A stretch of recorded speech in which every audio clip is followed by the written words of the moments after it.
You're listening to the Weedsmith, a podcast about modern cannabis leadership. Today, I'm thankful to be sitting across from a good friend and a true industry leader, Jim McAlpine. It is that time in the program, though, that we like to call Buzzkill. And when you think about it, this section of the show is really a case study of a fail.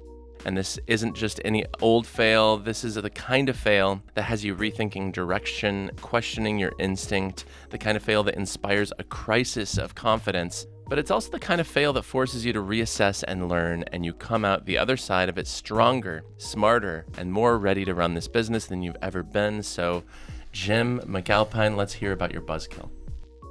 My biggest career Buzzkill was with my previous company. I was in the ski and snowboard industry, but I had an internet company that's really no longer, and that was my biggest quote-unquote failure. At the depths of that, I mean, several times my wife would find me on the couch and I thought I was a failure. I actually questioned, am I even intelligent and am I a good businessman? Even after it was a 15-year run for this company, I looked at myself and said it failed because I'm a failure, and I felt horrible, and it was my identity. People called me Snowbomb, and I was distraught, and I really doubted my own abilities and myself, and I blamed myself for the failure of Snowbomb.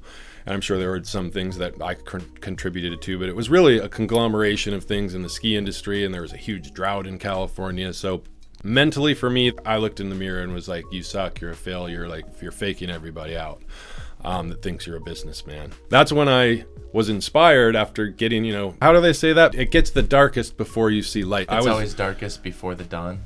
Oh, that's pretty much my point.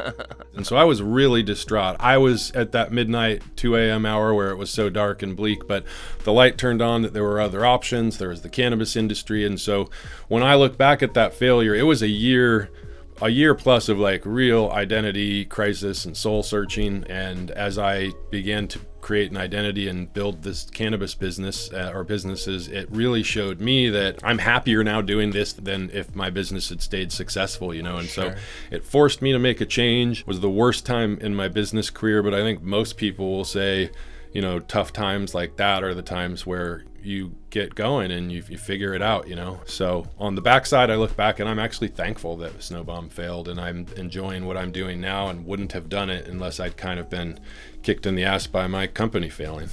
In this new era, I think I learned failure's okay, and failure doesn't define you. It just, it's the next chapter.